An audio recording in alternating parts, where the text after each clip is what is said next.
Wes, dude, man, it's fucking lovely seeing you. Yes, sir, brother. We've been chopping it up, spending a lot of time together for the past 3 weeks. That's why we're not wearing masks right now. Yeah. So for those that are wondering about the whole COVID situation, we've been spending time over 3 weeks now, so we're good. But dude, I'm so excited, man. it's just awesome when you bump in and meet with like-minded folks and just get two heads that are like-minded together and just go from there and just riff it. Yep. Let's chop it up, baby. And this is really only our fourth time really conversing, huh? Yeah. The first time was 3 weeks ago, you said. Yeah. And that was so random. Jarrett was like, yo, I'm meeting with a guy tonight. He's got a good mind. Why don't you come and talk to him? And I love talking to people out here. That's how I do everything. I just network, pick people's brains. Yes. That is how I learn, is just asking people questions about their life. That's what I do. I do that with my followers. I kind of just ask thought-provoking questions. Mm-hmm. And when you came in, I was like, oh man, no, we have to record this. Every single time I have these conversations, I was like, wow, imagine if I just recorded this and we put it on YouTube. Yep. There's so many brilliant people that come through this studio.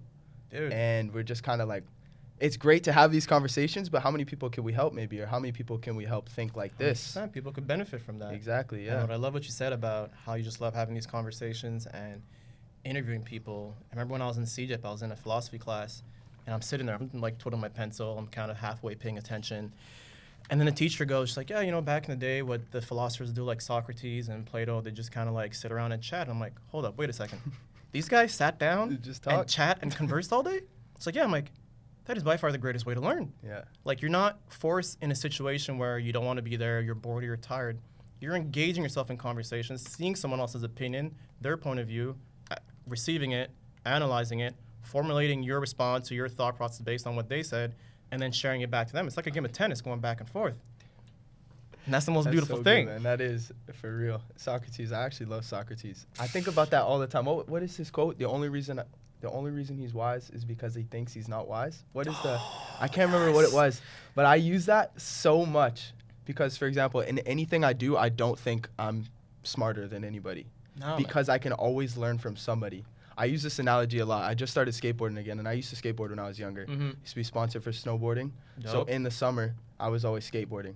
And I got good, but then I started playing football. 5 years passed. I came here, everybody skates. So I had to start learning again, right? Now, it was my way of transportation around the city.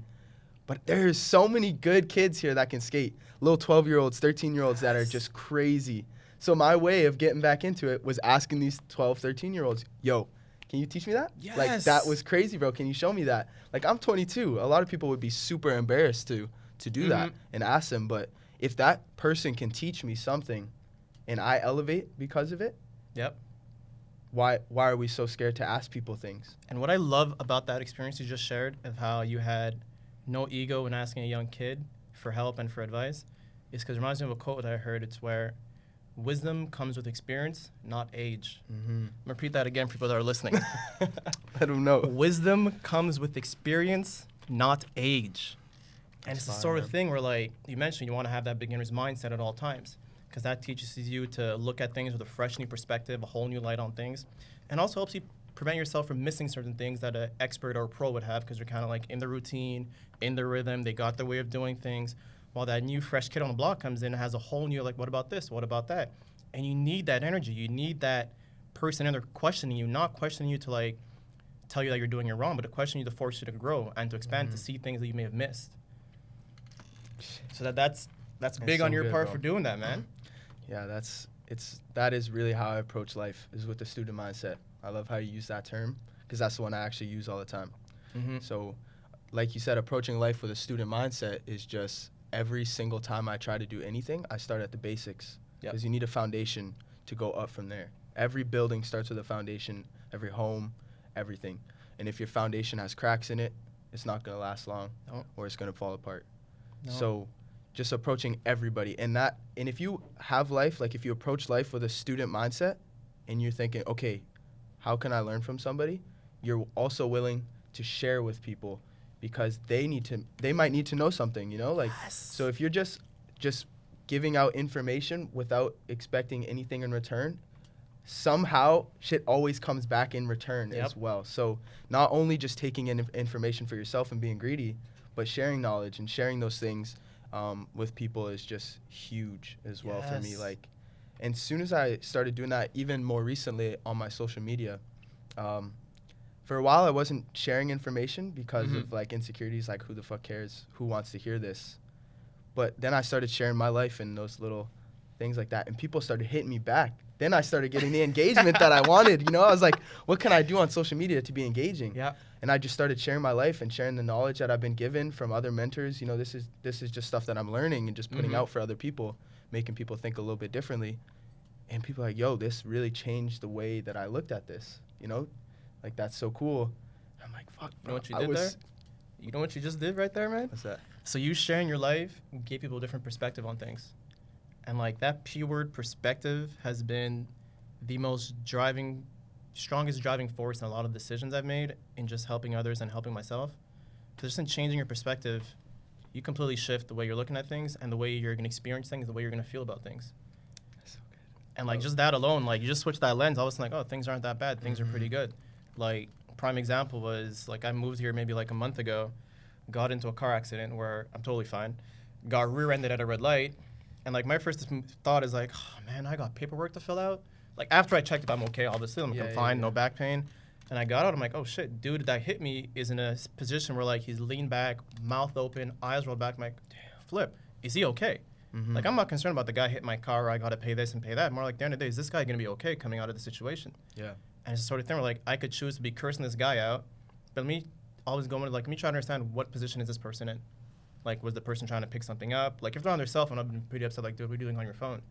But come to find out, dude had a diabetes attack, he had low blood sugar, and from way back, he was swerving, and he luckily hit into a non-moving car, where, like, my car's okay, his car's somewhat okay, and he's fine now today.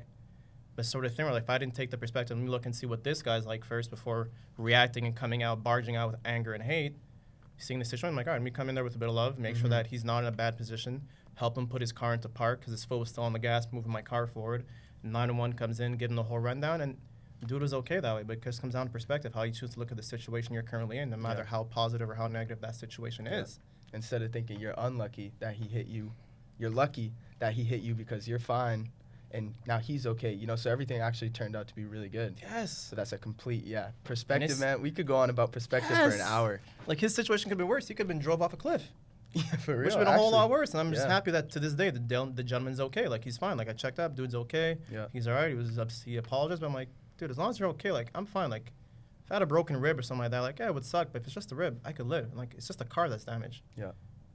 My body, my mind is fine. That's what I need to keep going on in life. But again, it's just that perspective, man. That P word right there is so powerful, and I think people need to get a good grasp and understanding and work on that. And, like, it's a skill, right? Yeah. Anything you work on, you get better, like you did with skateboarding and football and snowboarding. Yeah. So let's talk about perspective a little bit more, because this can actually change the way people think in everything. And it doesn't have to be necessarily big life-changing moments like you just talked about. You can, for example, this morning I woke up late, and I could have easily fell into the trap of, oh shit, I have so much shit to do today. Sleeping is my weakness, by the way. I'm serious. That's the one thing I struggle with the most right now, overcoming sleep. I don't know why, because every time I wake up, I still have that ET hip-hop preacher. Some of y'all love sleep more than y'all love success. And that shit used to wake me up in the morning. The first year out of high school, I woke up at 5 every single morning. Yep. Because that would play in my head. And now it still plays in my head, but I'm fighting it for some reason. But to go back where I was going, I woke up this morning late, 11:30. We had this at 2. I had a ton of shit to do. And instead of beating myself up over it and thinking of, like, man, why do you keep doing this to yourself? I could have felt really guilty and fell into a trap. But instead, I just thought about it. I was like, no, you woke up this morning. Think about this. You're filming your first podcast sit down. I started thinking about all the positive things. I was like, okay, let me get into my good habits instead, you know? Let me start with the meditation. Let me start with manifestation. And then I'll get into my reading. I'll get into, you know, eating healthy. And then everything, I still got everything done that I needed to do in that less amount of time. But, you know, like, that perspective falls into every single category of your life. Exactly. So if you just wake up and, even if you don't believe it at the start, shift your mindset. Talk about it. Put those things into life. Like, whatever you think can turn into reality. Definitely. Whatever you can think in your head will turn into reality if you just constantly think it and do it. And for the folks out there saying, yeah, but one thing about $1 million is going to happen. It's no. It's not like think about like $1 million to make it happen. It's about think about what's the next step you could do now to make the step that's following a whole lot better. you got to look at it. You can't break it down to like, I want to become a millionaire and own a yacht. Like, all right, let's try to break some steps down. If your first step is I got to wake up early to get stuff done, boom, you're doing it right there. Yep. And it's like you said, right, that whole shift in perspective changed your entire day. You could have had a bad day and been Mr. Grumpy Old Man for the rest of the day. But you said, no, screw that. I'm not going to go into that downward spiral because it's not fun to be there. I'm not fun to be around. I like being around people. And the last thing I'd want to do is put myself in a position where people are not going to want to be around me. Yep. And so that one choice you made dictate the rest of your day. And, like, you still get stuff done. And, like, dude, oh, man, this goes into, like... I know, bro. That's what I'm saying. Perspective is huge. Huge, huge, huge. But like, even to dive into, like, your whole waking up, feeling like you're rushing, like, this thing about time, dude, there's so much time that we have. I know. And, like, this is one of my favorite things to talk about. And I'm going to dive right into this. So it's September 2019. I'm leaving a friend's house in the South Shore in Montreal, which is like where all the people have their cottages and stuff like that, outside the city to camp out. And dude, I'm stuck in traffic, and this guy's license plate is 17 SE 19, and like another letter at the end. So I'm behind this guy for like 45 minutes, and I'm looking like 17 SE 24. So I'm looking like 17 SE 24, like September 17, 2024. I'm like, dude, that's like 5 years away. I'm like, all right, 5 years away, 2024, 5 years away. That's X number of months. I'm like, that's a lot of time. So I start breaking it down. I'm like, all right, so you got this amount of time to do this amount of time. Then I'm like, wait a minute. At the time, I was only 29. And like, if you think about time, like we have all these goals we want to accomplish, and we tell ourselves that I don't have enough time to get it done. Mm-hmm. Like one of my goals, I want to be quadrilingual. I want to get 4 languages in. They're like, oh, what are you going to choose? I'm like, first off, I don't know what the 4 languages are yet. But I got a lot of time to figure that out. Because let's be honest, if we go back in our own timeline as humans, from 0 to 18, what do we do? At 0, we're born. We're a blank slate. We got nothing. We're pissing ourselves. We can't talk. We can't move. We don't know how to barely chew. We're starting from like bottom of the barrel scratch. So what do? We learn to crawl. We learn to walk. We learn to jog, run, jump, play sports. We learn how to mumble words. We learn a language. Some of us learn 2 languages. And then in that, we learn how to communicate with people, how to make friends. And from there, we start school. We do activities, hobbies, sports, arts. So from 0 to 18, you went from a blank slate of nothing to now being able to hold conversation with people around the world, learn how to use technology, how to drive a car, how to run, jump, play sports, figure out art, figure out how to do deductive reasoning, figure out math problems, how to communicate with folks, see that people's faces, that they're sad or happy, all these things by 18. And you started with nothing. Mm-hmm. And then from 18, I'm like, all right, that's like 20 years of our life. What if I was able to start from 0 with all the information I had? How much further could I get ahead? So I'm like, all right, so at 0 to 20, that's 1 lifetime. 20 to 40 is a 2nd lifetime. 40 to 60 is a 3rd lifetime. 60 to 80 is a 4th lifetime. And depending on how lucky you are, you may get 4.5 to 5 lifetimes. Mm-hmm. So with an extra 3 lifetimes left, you could achieve so much. Because if you already got a base of how to talk, communicate, move, it's easier to learn a 2nd language. It's easier to maybe start a different career or try something new or go get that degree you always wanted to get. But like you said, I'm too old. You have like 3 more lifetimes to achieve things where we're not starting from scratch. Mm-hmm. And it's like what a friend and I, it's called compound knowledge. Everything you learned before helps you makes the next thing you're learning that much easier. Oh, I was just going to ask you. I was literally thinking about this. I couldn't wait to ask you. And a perfect example of that, and then I'm going to get to that question. Perfect example is that when you read books about a certain topic, you start reading that. You see, I'm reading your mind, baby. I'm reading your mind. That's a whole lifetime in one book. Yes. You get that information about somebody's life in one book. So if you read, you get thousands of lifetimes instead of just your own. Yeah. Or like even if you're learning about, say, fitness, for example. You get your first muscle and fitness book, you read about it, you know nothing. You're clueless. You don't know your chest from your triceps, your biceps from your hamstring. You're clueless. 2nd book in, you got a bit more information. You're starting to understand a bit more. You fast forward 20 books later, I'm not going to say your next one, but you have enough knowledge where you don't need to read another book, where you could kind of start skimming the other books to get the information you don't know already. Yeah. But again, the only way you get to that point where you can skim through that information to get the things you don't know is that compound knowledge you build from reading that first book, taking that first step. So I have a question for you then. Bring it, baby, bring it. It was just kind of going through my mind. So do you think after that first lifetime, let's say, after you acquire all that knowledge, from there we grow linearly or do we grow exponentially? So once you have, does 2 turn to 4 because we have that knowledge, or is it continuously, do you get what I'm saying with this? I get what you're saying. There's it's both, yes, linear and both exponential. Exponential will be the sort of thing where if you choose to master one particular craft and that's what you want to be in, at the beginning it's linear. But when you get to a point where you just kind of understand everything and you just need to figure out the things you're missing out on, you make leaps and bounds. You'll be stagnant for a while, but then it's like, boom, I got another big step. Okay, you're stuck, trying to figure out that one thing. Boom, make another big step. Similar to, say, like dancers trying to perfect a move for a performance. Yeah. Or like someone, like I'm thinking of a BMX guy going off a ramp and going for the, I think 3 backflips was the record, or 4. Like, okay, you did 2. It's a little nerve-wracking to get to 3, but like 2 to 3 is a huge jump. Yeah. Or like in training. Here's rotation. A perfect example in training. Every guy wants to like bench press. You get to a plate, that journey wasn't so bad. But that journey from 1 plate to 2 plate, oh, baby, that's an exponential jump. Exponential jump. And the plate jump from 2 to 3 plates is an even bigger jump. But it's that consistent work you're putting in. But now if you're starting something new, you can't make jumps because you fall. What are you going to fall back on? You're going to hurt yourself. So you're making these linear gains, small step by step, leveling up, take a step up, get good at it, try something new, get a step up, get good at it. Then boom, then it's to the point you got to start jumping to make gains because you can't make these little steps anymore because there's no more steps. It's like Mario, he's got to jump from brick to brick, baby. I love that. Damn, man. Some good stuff, man. There's some good stuff. All right, so there's some other things that I wanted to talk to you about today. One thing that I really wanted to bring up, because I feel like with a lot of people who do podcasts, there's a lot of really good information that comes out of people, like of their mouths, and there's a lot of stuff for people to take in and be like, yeah, like I need to do that. These guys are so good. They're doing these things.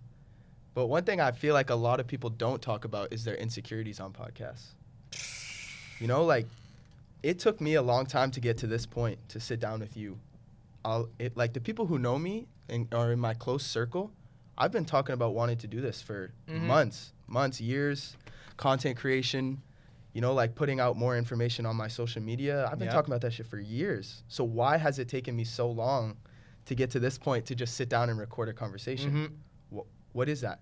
And that really just comes down to insecurities, you know, like talking about my life, having to explain it in a thoughtful process for people to take in and not think I'm an idiot, you know? But, and that's just like, so many people, that's why the more I put my life on social media and it's just raw, the less I edit it and put it out there, the more engagement it gets. It's more authentic. Exactly. It's not filtered. But it's still so hard for some reason, even though I know the response is most of the time going to be good and my intentions is for it to be good, to help somebody.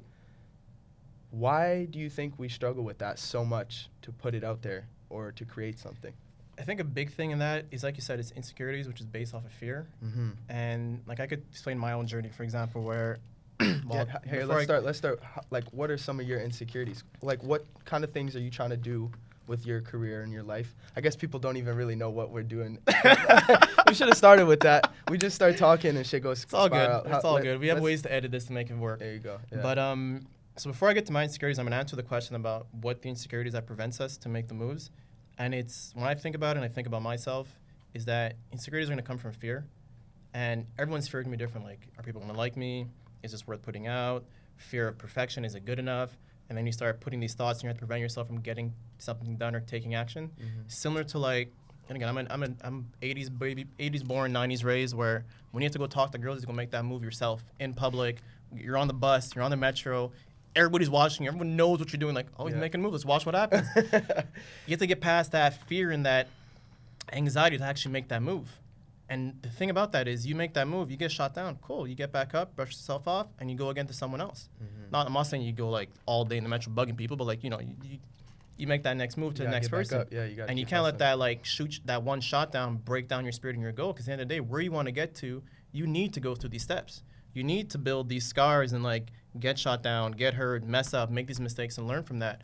But the thing also with the whole fear and the insecurities part is, when you realize what exactly you're scared of and you figure out the reason why you don't want to put it out, once you tackle that, it's a whole lot easier.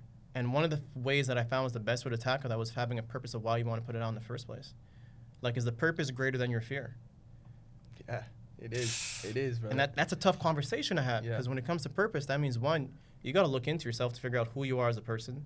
And that's a scary conversation to have, man. I love that. It's I just love you having and those yourself. conversations. You can't hide from yourself. Yeah. You can't run from yourself. Yep. You can't try to change conversation yourself. But the only thing that could come from that is going to be growth. And whether it's small growth or a big growth, growth is growth nonetheless. So then you got to have that conversation. And once you have that, you can then figure out who you are. And once you know who you are, it then becomes easier to figure out what your purpose is or what you want to do or what you want to accomplish. Purpose may be a big, scary word for some folks. Just figure out a goal. Whether like your goal is being a student, I want to get a degree and become a doctor. That's your goal. Okay, now what do you need to do to get that? Without that goal, you may never want to sign up for med school or sign up for school. It's like, I don't know, is it for me, is it not for me? But like, if you know, I want to be a doctor or a surgeon, of course I'm signing up to med school. It's what I got to do. Yeah. Even more so than that, though. I think that's a great goal, but why do you want to become a doctor? And that's, oh man, that goes into a whole different conversation there. That's the why, right? So I'm going to come back to for my own example. I'll share my journey where, let's see, whenever Instagram first came out, before it came out, I was heavy on Facebook doing posts. So the goal for me at the time was to be a fitness model and a powerlifting champion at the same time. At the time, nobody did it. Either you did fitness modeling where you're pretty much bodybuilding, looking good in a bathing suit, Yep. but you didn't really have any strength. Or you did powerlifting and you had this big gut, but you didn't look good. Now I'm trying to bring both together. I like them both. Maybe that first person. So I'd post on Facebook, make videos, the whole nine, exercise videos, all that. And it came to a point I realized I'm like, yo, I'm putting this stuff out not for me. It's because of what I think people want for me to put out. And I realized it was to a point where, so I took a video of me deadlifting and I failed it. And I'm like, oh, it'd be a good way to catch clicks. And I'm going to put a video and put the tag Viagra next to it. Couldn't get it up. My girlfriend at the time was like, no, dude, don't do that. Bad idea. I'm like, yeah, it'd be funny. Like, it's a bad idea. And then, like, that night I reflected. I'm like, what the hell am I doing myself? Like, am I really just doing stuff to make other people to get these likes and get that validation? Mm-hmm. So right then and there, I deleted my Facebook, deleted Instagram that just came out, deleted my Twitter account, and just said, screw social media.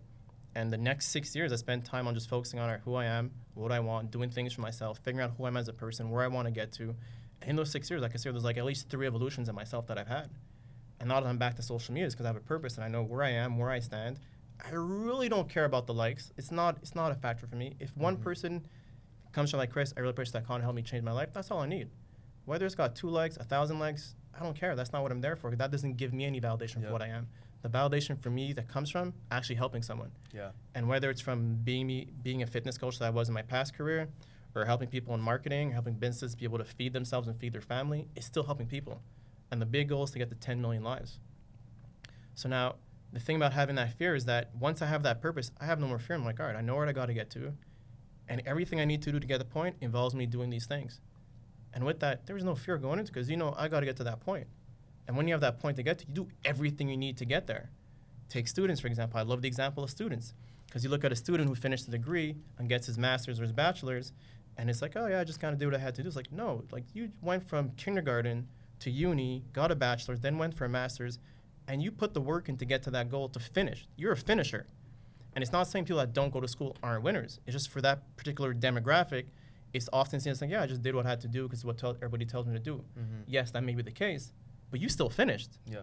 You take that same purpose and drive you had to get that job done over a 15, 20-year career line, and put that into your next goal, you're going to win there too. Like, you just proved to the world that I could commit to a long-term goal. Yeah. And that's some serious discipline. Oh. For me, like personally, I hate school. The reason why, because I don't believe a lot of the stuff that they're putting in those courses is directly applicable. Mm-hmm. So to be disciplined enough to do shit that you don't believe in for 20 years, that's huge. Maybe they believe it. Yeah. A lot of it, maybe they do. Some do, some don't. However, there's a lot of fluff. Yep. You can take that year course Yep. and Skillshare that shit in Yep. an hour. You know what I mean? Yep. Like, there's so many ways. So that I definitely give credit to everyone who does that, because me, never. In a classroom, I just have such a hard time. So like the discipline is insane to wake up every single day. I just respect it for And that's where it comes also, like, just the perspective. Because, like, a student could just see, I did live my life, but, like, no, dude, you're a winner. Like, you just did something that most people don't finish. Yeah. That's huge. And even for those that aren't in school, just any goal you have, like, you made it this far. Like, you're able, this is silly. Everyone says this is silly, but I'm going to be honest. You won the sperm race. Like, it's I know, everyone's what does Gary Vee say? 400 trillion to 1? That's the odds. That is the odds of you becoming a human. 400 trillion to 1. And you came won out. it. So be fucking thankful. Yes. Yeah, that's what he preaches all the time. Gratitude, gratitude, gratitude, man. And like it's the sort of thing you mentioned about like, you know, people like it's sometimes you feel like you're lying to yourself when you're doing these things. Mm-hmm. Yeah, but you have to at the start. If you don't believe it, just lie to yourself for something good. Yeah. Like why lie to ourselves saying that we're not this, we're not that? Lie to yourself, I am this, I am that. Fake the funk. And it comes to the point where you become that because it's who you are. It's that constant message, that constant energy you're putting out. Do that every day? Not anymore. Now I just know it. Now I just know it's facts. Yeah. I do that shit every day still. I've been doing that every day in football. Now I still do it. But now actually it's stronger than ever. And I can't get enough of it. Because you put those reps in. I can't get enough of it. I literally will just talk to myself all the time. And like, man, it almost seems unrealistic. Like I will say shit to myself and it will just appear. Yep. Like, but I put in the work. It doesn't just, I put in the work every single day. I follow the same disciplines, habits. But that is one thing that's consistent now as well. That ask and you shall receive. Yes. Woo, if you put the work behind that, so true. And that's all it takes. And like to all those students, you put the work. You live 20 years of putting in work. Yeah. And we all put in work for anything we want. Like some people are like, oh, I have a hard time. If you want that PS5, you put that work in to get the money to PS5. Granted, you did it legal and didn't hurt anybody. You put work in. Or you found a sugar mama. You still put that work in somehow. But like it's just, regardless of what work you're putting in or where you're putting it, that's still energy you could use to get you whatever you want in life. Yeah. Or get you to where you need to be so you can get what you want in life. Like I understand some folks aren't all living in North America. Like a guy I talked to who was a writer for one of my blogs, he's in Nigeria right now, and they have a situation where cops are killing the civilians, and it's a very scary situation. I'm like, dude, this is some scary shit. I'm like, look, you just, like, I can't tell you what to do, but what I will say is when you do get a chance, try to focus on the stuff you need to do so you can get your family out. Like, I understand it's very hard right now that you have other things, priorities. Take care of that. Make sure it's safe. When you have some time to be with yourself and everything is safe, focus on what can I do to get my family out so I can be in a safe place and then be able to thrive. Yep. And right now he's in survival mode. And that, like, I talk to him every now and again. I'm like, dude, how are you holding up? He's like, it's tough right now. But I'm like, dude, just keep your head up. Focus on what you got to get done. Make sure everyone's safe. And once that's safe, focus on the next step you got to get to. He was going to school in London, and now he can't go to school right now because COVID's not helping the situation. But, like, he's got that situation going on. So no matter where we are in life, just once you know where you want to get to, you kind of reverse engineer those steps. Take it one step at a time. Like an IKEA table. Yes, like an IKEA table. Man. Get all the pieces, figure out how it goes together. Yeah, and do it one at a time. One at a time. Exactly, man. Yep. Cool, man. So I kind of want to talk a little bit about Happiness Co. And I have a question that I want to go from this. Yeah. How about you explain a little bit about that and what it is? Happiness Co. stands for Happiness Loves Company because the word company would have been way too long. Yeah. And I got to thank my buddy Maurice, MoFree on Instagram, to help design this. I originally had the word misery crossed off with the red and the word loves company. He's like, dude, no. Like, as a designer, no. Like, that's not going to come. Like, dude, just do your thing, man. This is not my domain. Yeah. You're the pro. He took it up, spruced it up, made it nice. And it comes from me, from a young age, always wanted to take the things that are negative and flipping it into positive. Perspective. And, like, yeah, perspective. And it's sort of thing where, like, everyone's favorite number is 13. But, like, when I was in elementary school, I'm like, my favorite number is going to be 13. If everyone says the bad luck, let me take it. Let me try to flip it and make it something positive. Mm-hmm. And then one day I'm sitting like, you know, everyone loves misery, loves company. I'm like, but what if you do the opposite? Because, like, if everything has an opposite in the world, every action has an equal and opposite reaction, that means happiness loves company too. Like, it's a law. Like, it's a fact. That's how it has to work. If there's one, there has to be the other. Because you can't have one without, like, you can't be a winner without a loser. Yin and yang. You can't have the yin without the yang. Yeah. You can't have darkness without light. Well, you could have darkness without, you can't have light without having darkness. But so I'm like, all right, let me just flip that. Started off as a podcast. I'm like, you know what, this is just going to be my message and the brand I want to put out to folks. And what's great is that, like, when I wear this around town, people look, they smile, it's like, oh, and it's a conversation starter. Mm-hmm. I've met friends that way, and it's like, yeah, because people want that good news. Like, it's sort of thing where everyone talks about, everyone wants to hear the negative stuff that's happening on the world. But I'm like, yeah, but if everyone wants to hear the negative and get that shock value, they're like, oh, that's terrible, that's horrific, don't we need to know what the opposite feeling feels like also? So therefore, don't we need to have both coming in? So good. So I'm like, let's have a situation where we could have some good news coming into the world. Like, just today I was reading a story on how a university professor sent a message to his students for Thanksgiving dinner. It's like, hey guys, I know a lot of you are away from your family right now. You're stuck on lockdown. I just want you to know my family and I, we're making food. And we're thinking, you know what, let's make some extra food for the students. We're being COVID friendly. We're wearing gloves, masks. What we want to do for you guys, and don't be shy, is come ask us. We'll make extra food and deliver it to your house, leave it on the steps for you to pick up. And I'm like, that just warmed my heart inside. I'm like, right, this guy's taking time out of his day to help his students. He doesn't need to do that. But he chose to make that step. But if no one talks about these things, people think the world is all terrible and all negative, but no, there's a ton of good stuff going on in the world. But if you don't go looking for it, or if you don't feed yourself the content that allows you to see the other perspective and see the other side of the world, you're gonna think everything that you're consuming, you're gonna think the world's a shitty place. Whatever your input is your reality. Yes, you are what you consume. Yep. And you got to choose what you want to eat. It's like with your diet. If you want to eat unhealthy foods and put yourself in a bad position, that's your choice. But don't complain at the end of the day that you got this pain or that pain, or this is off, or you don't like the way you look. It's a choice you make. And I think it's the sort of thing where, like, there's so much money put behind sharing the bad news. Let's put some energy behind putting that good news. Yeah. Because, you know, they say that while the truth is getting ready, the lie went across the world. I'm like, damn, the truth got a lot of baggage to carry. But it's sort of a situation where it's that same energy. And I want to bring that energy out there to the world and let people know that there's good out there. And let's just all do good and help each other out. You know how the news is always negative? Every single day it's negative? There Yes. might be a very small positive piece about how some guy yesterday. I never watch the news. But at work now, in the lunchroom, they have some shit on the TV, the news. And it was like a 600-pound guy lost 130 pounds in quarantine. I was like, are you serious? Are you telling me you can't find anything more positive than that? And one day I actually asked my followers on Instagram, I said, if you think the news only focused on positive things in the world, would the world be in a better place? Hell yeah! See, that was not the response for a lot of people. Because there's a lot of people who don't think like we think, right? My feed is completely curated. Yes. When I go on Instagram, there is nothing that is negatively impacting my life. You did that social media purge, that social media Yes. audit. Yes, I made sure when I go on there, I can't even be on that shit for more than 30 seconds now because Gary Vee is yelling at me, telling me, why are you consuming? Go create. As soon as I get on there, it's like a recharge. Yep. So many people get on social media and it just brings them down, or they see something super negative or drama or like, no, cut that shit out your life. That's the thing about social media is that you choose what's going to come to you.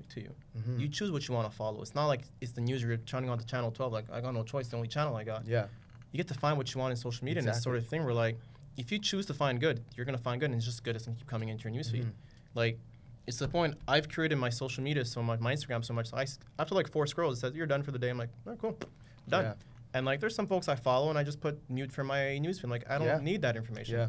It's not that I don't care. It's that this particular account I have is for feeding a certain purpose. Yep.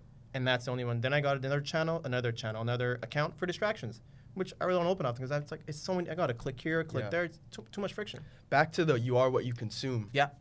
If that is your input, I kind of wanted to talk to you about input as well. That's a huge topic for me. If every time you go on IG and that's your input, that's what you end up talking about throughout the day. That's what your thoughts are. For example, like I just started working at Nordstrom, and a way for me to be more involved in fashion, I said, let me go follow the top fashion bloggers. Let me follow this. Now, I follow all these pages, and never before in my life has I thought about fashion all day long. But what's happening? When I go on Instagram, what is in my feed? So what am I talking about to people? Fashion. Yep. How do you make such a complete shift like that? And it's because that's my input right now. That is what I'm thinking of. And that's what I'm projecting. Yep. So if you're seeing toxic shit all the time, if you're seeing drama, what do you end up doing? You go talk to your friend. Oh, did you see that shit you saw on IG today? So then you're draining that person's energy because you took the toxicity from the post, brought it to your friend. Now, instead of uplifting and building each other and working towards something greater, you're just wasting, even if it's only a minute. Yep. You just drained yourself by thinking. All being on a lower frequency. That's it. Frequency. That, don't get me on frequency. we won't go there. But what I like in what you did is that the only reason why you're so good and more adept in fashion now is that you had a purpose where you had a job that needed you to be good at something, to understand a certain demographic of things. What you did was you found the information you needed and then you drowned yourself in that information. And to me, that's one of my favorite ways to learn any subject. Like, one of the things I did was I got out of $14,000 of debt within 14 months. Yeah, that shit wasn't easy, dude. Oh, man, a lot of times me saying no to people. What rule did you use? What rule did you use? I started with a snowball to pay off the credit card. I'm watching this shit, too. I got a little bit of debt I'm trying to take care of now. But the big thing was because I didn't understand how money worked, or how the finance and investments worked. And I'm fortunate enough to have a friend of mine who's in that field, Marcelo. He's on the Empowered Investor podcast. Check that out. I gave you a shout out, my man. I got you. And sort of thing was like, look, Chris, read this. Boom, he sends me info. I read, and with that information, I start reading something else. And it's to the point where podcasts, YouTube, books, blogs, everything I consumed so much was related to that.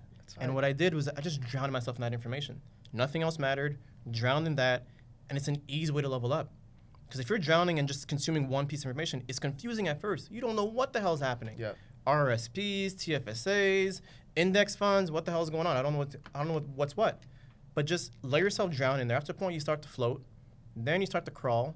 Then you start taking strokes from your swim. You know what you're doing after a while. But in drowning yourself in that information, understand that I'm going in there with a beginner mindset. I don't know anything right now. Mindset, yeah. But after a while, things are going to start making sense. You'll start putting pieces of the puzzle together. If you ever get a 10,000 piece puzzle, you're clueless. Let me find this piece. Let me try to match this piece. Oh, that makes sense now. Let me try to match this piece. Oh, that makes sense. Break it down. But if you just try to look, and try to not make a move and just kind of look and not try to put pieces together, you're not going to get anywhere. And after a while, I started understanding things. I go, hey, Marcel, what about this? Like, yeah, this and that. For your situation, I'd rather this. Perfect. Boom. I'm going to go study on this. So I started learning about ETFs. I'm like, look, I'd love to buy Tesla. I love to buy Amazon. Everyone says to get these stocks. I'm like, dude, this is way too expensive. I don't have $1,000 to put onto one stock with the $9.99 fee. You kidding me? What? I don't got money like that. It's like, look, Chris, check out ETFs. Did my homework about ETFs and came out of 14K out of debt, flipped it into 14K net positive. But it's just drowning that information. You did that same thing with your situation. It may not seem like a big deal, but that energy, that path you took to learn yourself the information about fashion is the same energy and drive that the student did to get their degree, same energy and drive you did to get good at skateboarding, same energy and drive that anybody did to achieve and excel in any particular task or event they want to get done. We overthink things so much. That's the reason why I've been able to do so many different things in my short 22 years of life, is because every time I do something, first of all, I believe in it. I want to be really good at it. Yep. There's a deep desire, because if not, I'm not going to do it. No. And then I just surround myself with knowledge. We have so much. That's personally why I don't believe in the school system anymore, because we have so much knowledge. We have Skillshare, we have YouTube, Unless you want to be a surgeon or like anybody. Of course. There's things. For those out there, they're going to start singing. An engineer. Yeah, no. There's very key things you have to go to school for. However, if you want to be good at finances, you can have limitless information on the internet, straight from your phone. So there's, I forget which firm it was. There's one. I'm not going to say that. I'm not going to put a name out and put the wrong thing out, but there was an accounting firm that had a thing where they mentioned, like, if you don't need a degree to apply for a job. And it's not this. I'm not going out there saying don't go to school, don't get a degree. That's not what I'm saying, because some people need that. Some people need that structure. 100%. Yeah. Some people need that school structure, and it's sort of thing where some people are self-starters. We can get it like, I'm gonna get it done regardless. Whether you teach me or not, I'm gonna get this job done. Yeah. Some people need, what are the next steps? And we need all the different types of people in our world, in our society, to make society work. We can't all be leaders. We need followers. We need some people that aren't doing anything with their time. But the situation is figure out who you are, how you learn best, and find what you need to make you grow and develop. Yeah. Because not the shit on people going to school saying it's a bad thing. Not at all. Or like, with Gary Vee going, everyone says, I gotta be an entrepreneur, fuck going to work. No, 9 to 5 is cool. Nothing wrong with a 9 to 5. 9 to 5 is a great situation. It's safety, your comfort. Well, COVID not always good for everybody, but it could allow you to feel a whole lot less stressed, because the stress of, am I gonna have enough to eat this month, isn't for everybody. It's a scary situation. And you got bills to pay. That mortgage got to get done. That's why that car note's got to get paid. now, because I didn't have shit to eat. So exactly. It was coming, yeah. And it's the sort of thing where, like, when you learn about how money works, like, whether you have the habit of getting in debt with 10K, making 2K a month, if you're making 100K a month, you're going to have the same debt, just have bigger numbers. But again, it just comes down to getting these steps you need to get done, understanding certain pieces of information that could help you get to where you want to get to, and just be honest with yourself of what do I need to do to get where I got to get to. And how can I do it with the least amount of harm, or put myself in the most winning position possible when the time comes? Yeah, man. Knowledge, brother. Dude, I love it. I love it. It's just, just all the stuff just comes from listening to the old heads and, like, experiencing things. Like you mentioned, right? Like, it's every experience you could. Anytime you read someone else's story or their book, you're living through their entire life learning from their lessons. Yeah. And it's like, I remember Will Smith said a long time ago, it was like, anything you're going through in life, any hardship you have, it's not new. It's in a book somewhere. It's your job to go find that book. And when you find that book, you can learn from it, adapt it to your situation that you're in now, and learn from that. And yeah, you're going to still make mistakes, but as long as you're in there with a growth mindset, like, all right, I'm going to learn from this. How am I not going to do this again? You're going to excel. Yeah. It's like any athlete. All right, I messed up here. How do I not make this mistake again? That's why they make it pro. Those that didn't want to learn just kind of did it because it was a cool thing. It's what I'm supposed to do. they're not going to excel, and they're going to just be stagnant at the same place. Not make that linear or exponential growth you talked about earlier. Yeah. I think that's how I learned how to fail. Playing defensive back in football. Dude, I want to say that's the hardest position in the game. Dude. Like, everyone says QB. I'm like, I'm sorry. Like, especially in Canadian football. Oh, with the sprint. You're standing still, and this guy's coming at you with a full sprint. I'm sorry, man. Like, I'm running backwards. He's running forward. He knows where he's going. I got to figure out where he's going running backwards. I'm sorry. Hardest position in the game. Yeah, that shit was tough. But you're also covering some of the best athletes on the field. So they're going to catch some balls on you. Yep. If you get down every time they catch a ball, you will not succeed even a little bit at defensive back. You have to complete. I got so good at just getting up, wiping the slate clean, and just thinking about the next play. Wipe the slate clean, man. You have to, because if you dwell on that, it eats you up. It does. It eats you up. And that's why football is such a mental game. Yep. It's physical. Sure, you guys hit each other all the time. You run into each other. I would play mental games with the people across from me. You have to. Because so for those that don't know, defensive back is the person that stops the wide receiver, the person that catches the ball, for those that don't know football. And the thing is that people don't realize is when you're playing defensive back against this guy, he's talking shit the entire time. The whole time. He's pushing you the entire time, and you can't touch him. So you got to hear this guy shit talking. Yeah, you know what I did with your mama last night? Like, dude, what are you talking? Like, let's just play the game, man. Like, what do you got to go that route for? Yeah. And they're just going to try to find that button. If you stay cool, then they get pissed, and they start making mistakes. Exactly. It's a mental game, bro. You're playing chess. Yes. Football is a game of chess. Who gives in first is the one that breaks and loses. Exactly. Yeah. And if you can oh, man. But that carries to life. Everything. And carries back to the whole social media thing. Yeah. If you could care less what someone else thinks and you just post for the sake of posting what you think is going to help someone else, you're winning. But instead of like, let me post for the sake, let me try to get someone to comment, let me try to get a like, let me try to get this, you're always going to be chasing someone else's, not gratitude, not satisfaction. Somebody's confirmation, acknowledgement. Man, I'm losing the word, but you're always chasing someone else's, I'll say, acknowledgement for your success, for what you're doing. Yeah. It's no way to live. But if you're living just for you, doing what you want to do, and knowing that what you're doing isn't hurting anybody, you can't be touched. Yeah. You're invincible. You're like Neo in the Matrix. You just can't be touched. People like, how do you do it? It's like, well, I just put a lot of work in trying to get to this point. Be honest with myself, not lie to myself. Understand the things I'm good at. Understand the things I'm not good at. This is where I'll bring in the CeeLo Green's first album, Perfect Imperfections. For not that right there, or second album, for first album, that right there explains everything. Like, all right, I know I'm not perfect, but the things I'm not good at, I'm gonna accept it. Yeah. And I'm gonna try to get so good at things I'm good at, so it overshadows what I'm not good at. Because I know we spend a lot of time focused on the things we're not good at, but like Gary Vee says all the time, double down on what your strengths are. Yep. But it doesn't mean neglect what you're weak at. Still put some time in there to make things a bit better, but don't put all your energy in what you're weak at and then get bad at what you're good at. Because what you're good at is what people want to see from you. So people want to absorb, people want to consume coming from you. Whether it's a sport or content you're putting out, they want that from you. And if you start switching up what you're putting out to focus on what you're not good at, you lose those people. Or if you're playing a sport, you change your style up. You can't do that because the certain style you play is what the team needs for you to be to succeed as a team. You say, I want to start working on something else and I'm not good at it, better not neglect the things you are good at because that's what's got to maintain. Yeah. At least until you build those other things up. And then you become untouchable. Yeah. Yeah. I forgot to ask you with the happiness loves company thing. We go off. Yeah. We have certain questions in mind and they just go off. Yeah. But when is the last time you had a bad day? And I asked this question, one, because I read a book, The Traveler's Gift. One of my mentors gave it to me. And, it's a couple books that I've been reading through them. The Traveler's Gift was amazing because it teaches you life principles in the easiest way to understand them. And the way they did it was by using stories from the past. So this one was about happiness as a choice. That 100%. Was the principle of this chapter. 100%. And they actually used Anne Frank as the piece for the story.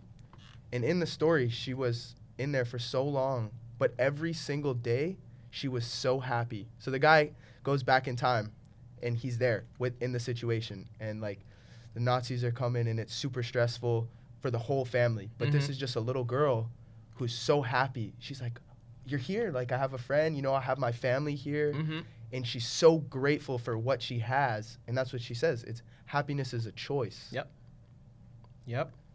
And then I started thinking about it. I was like, bro, when is the last time you had a bad day? I don't have bad days anymore. It's so perspective. As soon as something bad happens, I either choose to not listen to it obviously I take it in, and Mm-hmm. if there's something to learn from it or if there's something to fix about that, sure. But I just reframe it in such a way, like I just reframe everything now. Like I'm so grateful. I use gratitude all the time. Yep. My input is good. As soon as I start feeling down, I put some positivity in my ear. Dude, I got so many playlists on my phone. Dude. Just for that purpose. Yeah. That's all I do. As soon as I start to feel down, I have a really good friend, John Luke, and he's been around me. We've been talking all the time. He's my accountability partner for these types of things. And I knew he was down the other day. He said, yo, what's up? Can I call you? And I was like, I'm at work. He messaged in the other group chat with my mentors, do we have a meeting tonight? What did he do? He started to feel he was going low, and he plugged in.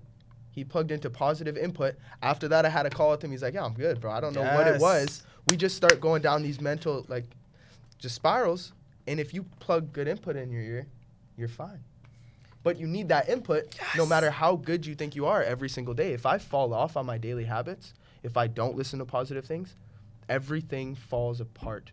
Yep. Every single thing. Because the way you do one thing is the way you do anything. If I leave my shirt on the floor in my room... You got to repeat that. You got to repeat that for the people. The way you do one thing is the way you do anything. And I'll give you an example of this.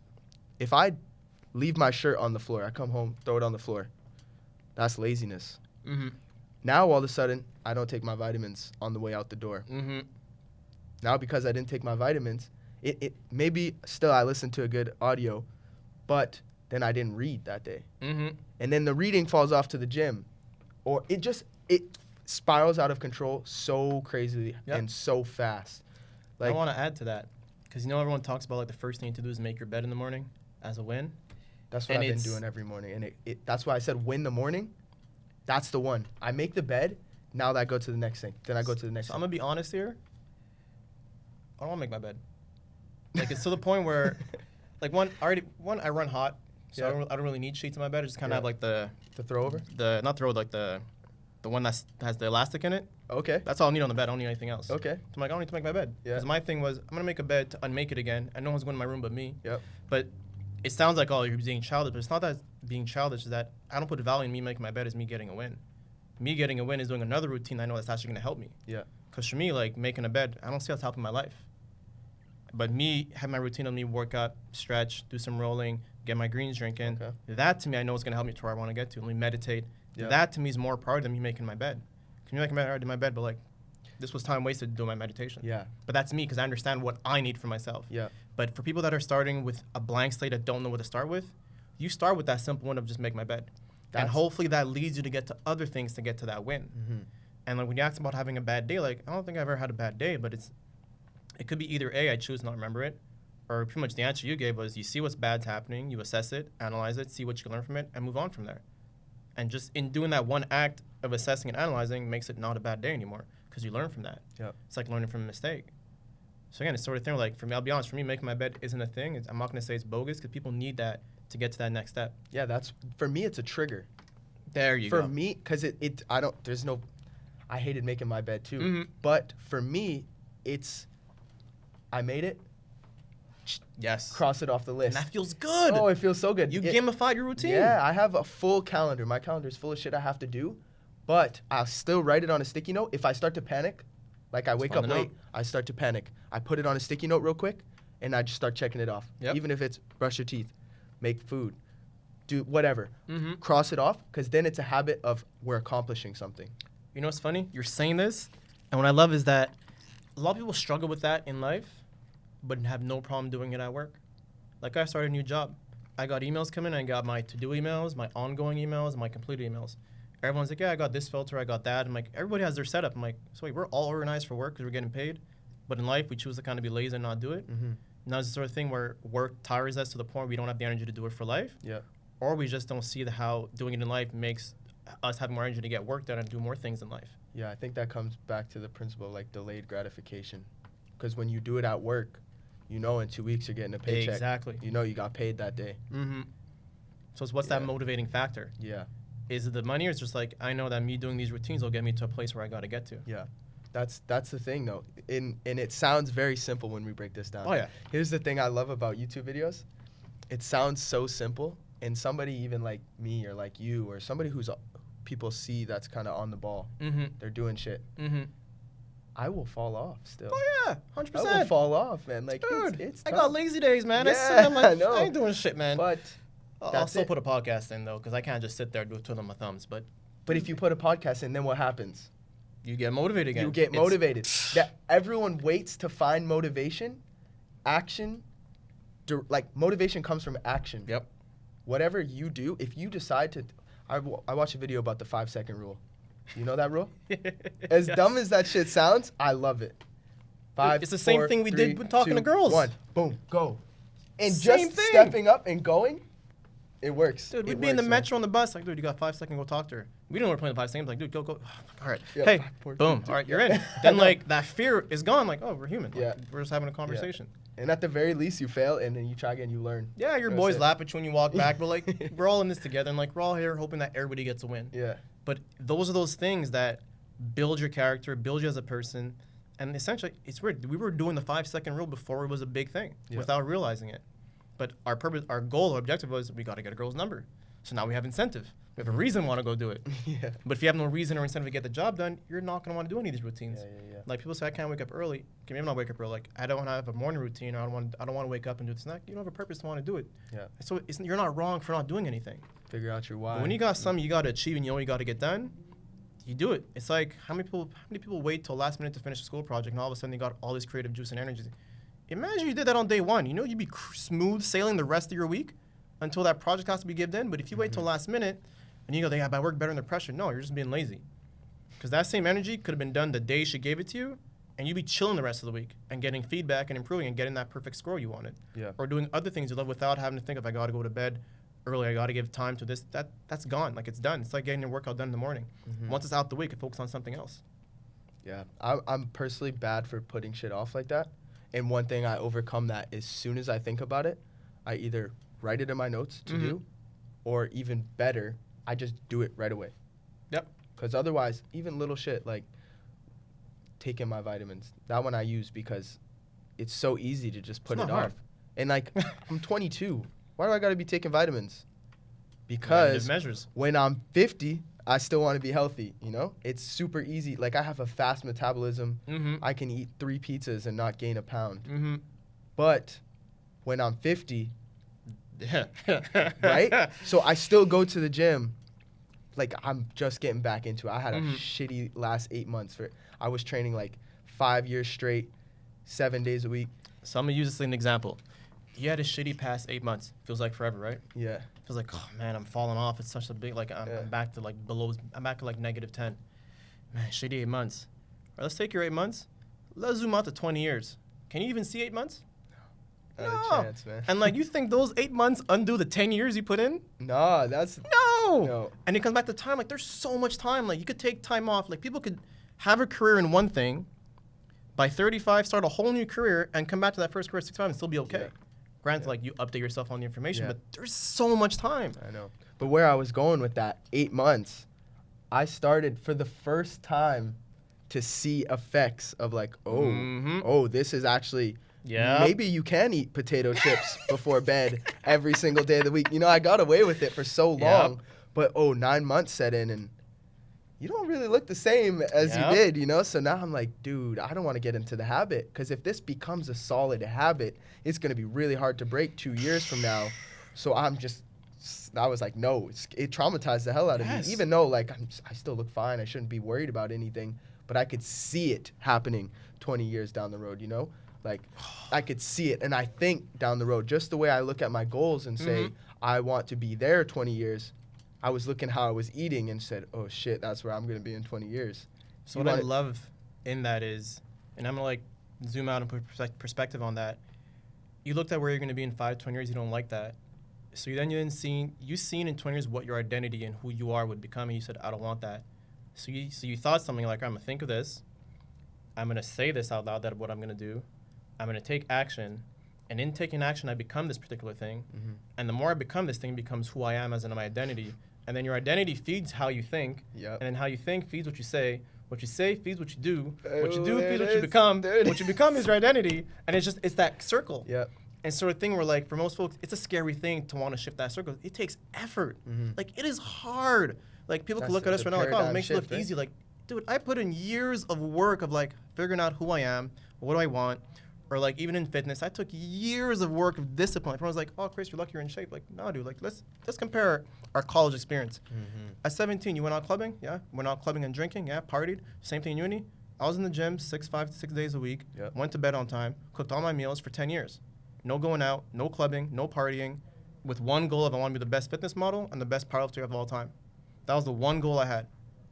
Do you think we're going to have the same body and the same experience? Hell no. You chose to party, which is not a wrong choice. I just had one thing I wanted to achieve, and I knew the steps I need to take to get there, which is why I could take 3 years off of training and have a body that looks okay.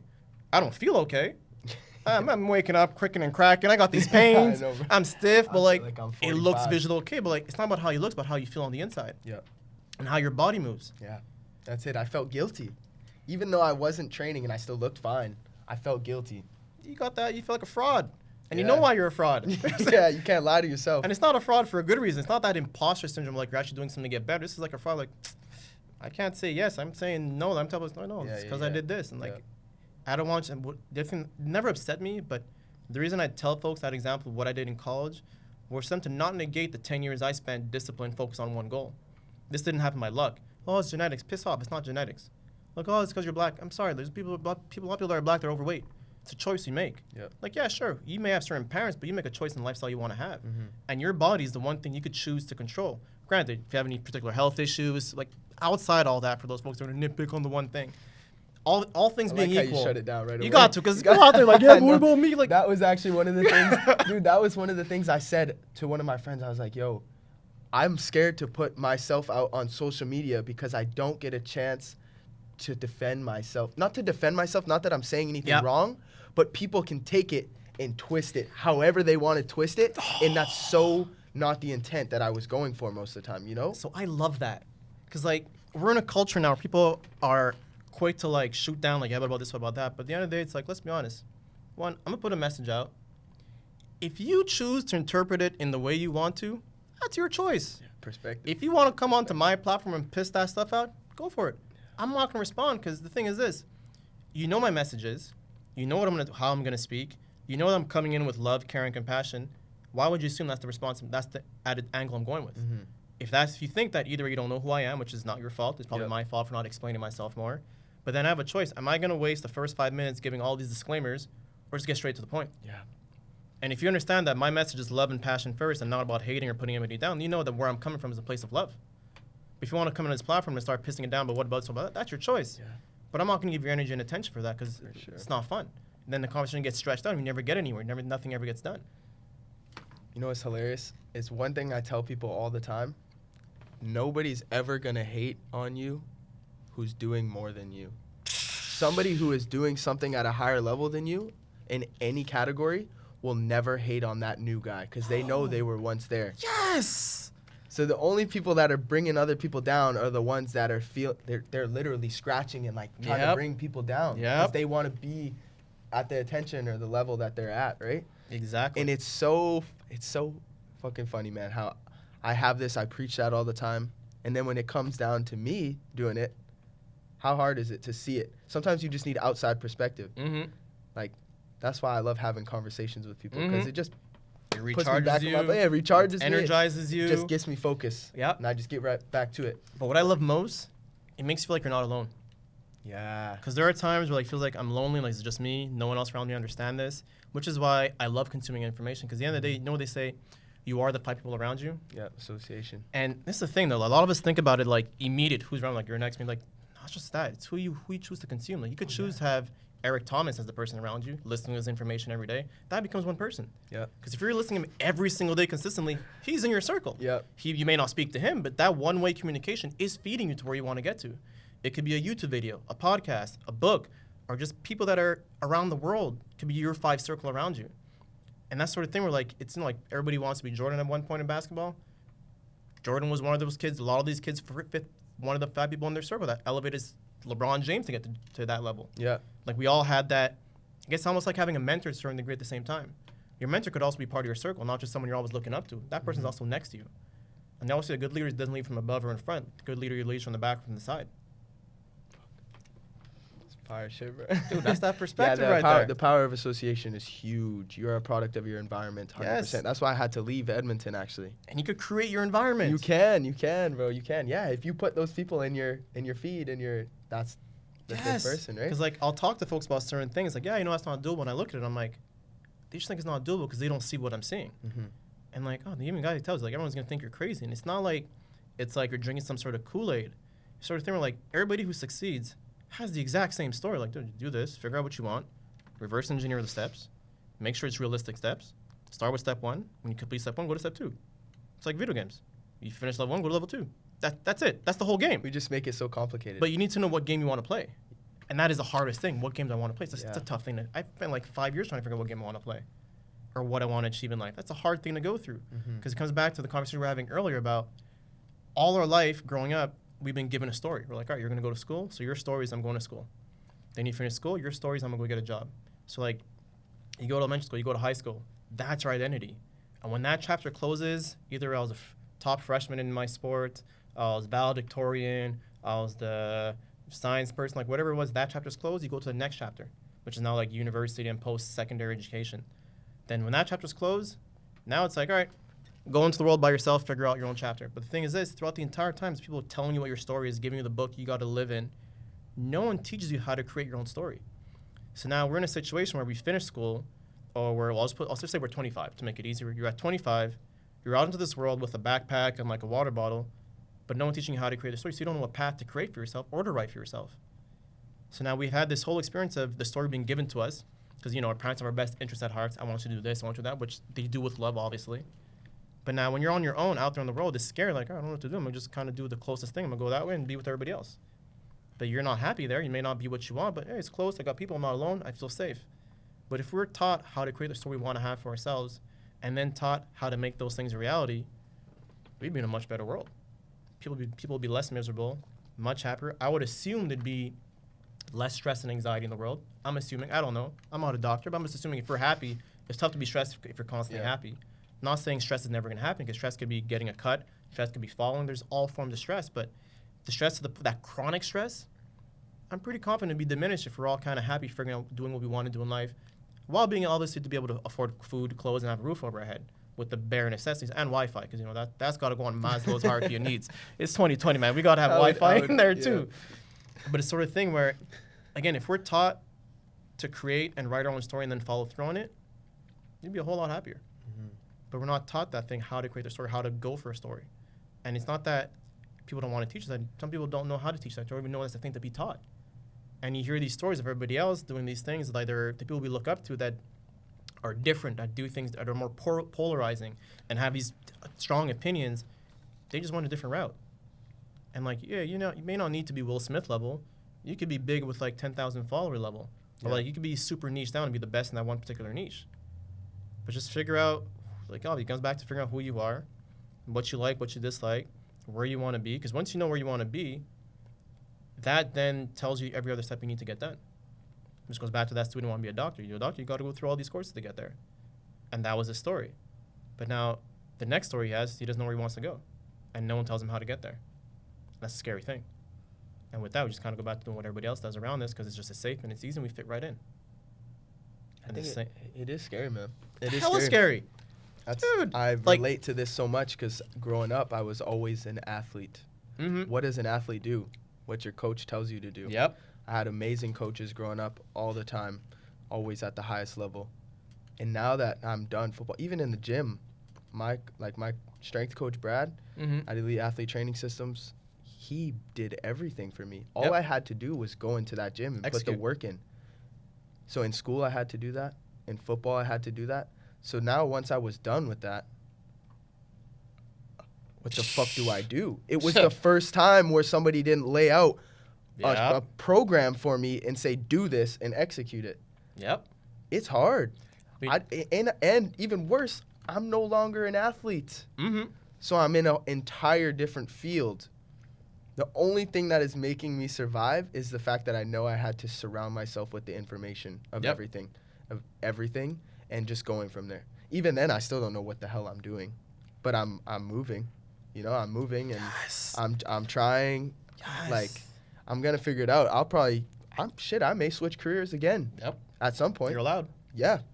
But what is going to happen is everything that I learned in photography and with football, all the discipline that it took from wrestling and the free spirit of snowboarding and learning how to get sponsored.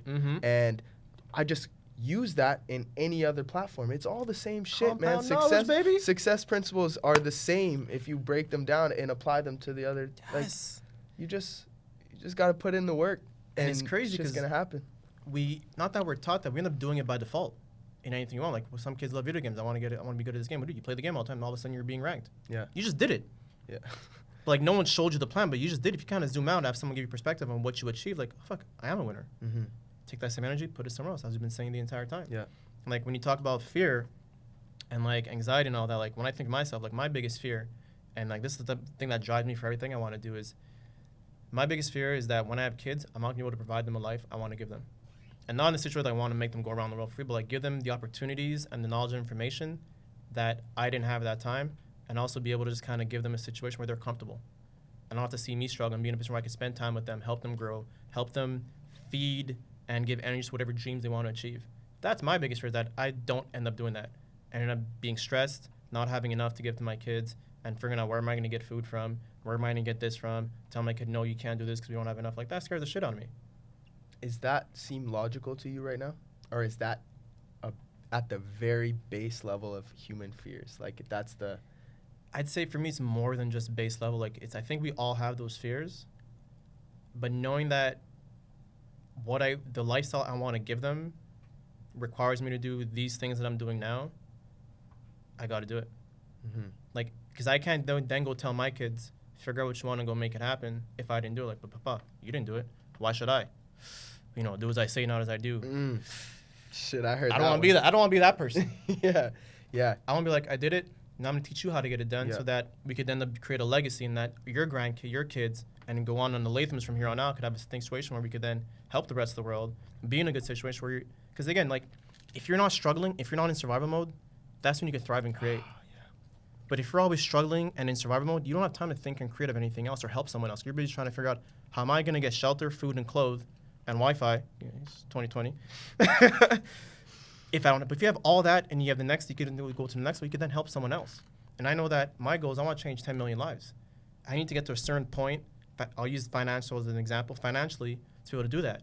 But at the same time, I got to live true to myself, to live a lifestyle to where I could demonstrate it to the world, which comes back to you putting out your content and not being scared about it. And yeah, the content may suck now, but the content you suck now, and like, again, you're 22. Oh, he's 22, he's young, what does he know? It's not about what he knows, it's the fact that he's doing something he's going through.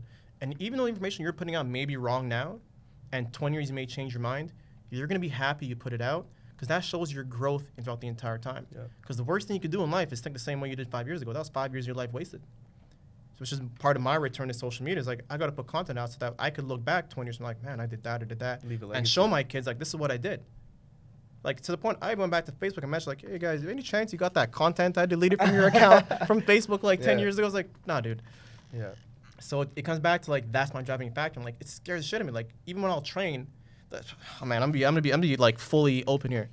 So when I'll train, if I'm going for a lift, whether it's squats, deadlift, or bench, or anything like that, I'll use the big three because it's easy for people to think of. The weight's heavy, I'm like, some heavy ass weight. I gotta get this done. I'd rather just go home right now. Like, I could leave. Like, I can just walk out. No one knows the difference. Like, it's great. Then I'm like, all right, I get my music on, get to the bar, and I'm like, all right, the number one thing I tell myself to make me complete the lift, and it's in French, I'll say it in French, and I'll get the translation in English, is, mon papa est le plus fort. My dad is the strongest. Dude, anytime I hear that, I get freaking goosebumps. Yeah. Get in there and go and get the job done. And the reason why, to me, that's important is that for my kids, I want to be their superhero. Not Spider-Man, not Superman. My dad's my superhero. And then Superman and everybody else comes next. But, like, it's not about, like, oh, I'm the strongest. That just drives me to, like, all right, let me get the job done. And the gym is an example of working on something that you're struggling with, that you're not good at yet, but you put the work in to get better at. Because I know in achieving there, it allows me to bring that same energy and channel it into anything else I want to achieve. So me telling myself, mon papa est le plus fort, hearing my kid's voice saying that, drives me to do whatever I got to get done, which also makes you fearless at the same time. I love that shit, man. I love that shit. I could talk to you all day long, but I think we got to wrap it up here. I think it's a good place to end it right there. I think it was, man. I think it was. I think I only planned this to be in about 30 minutes.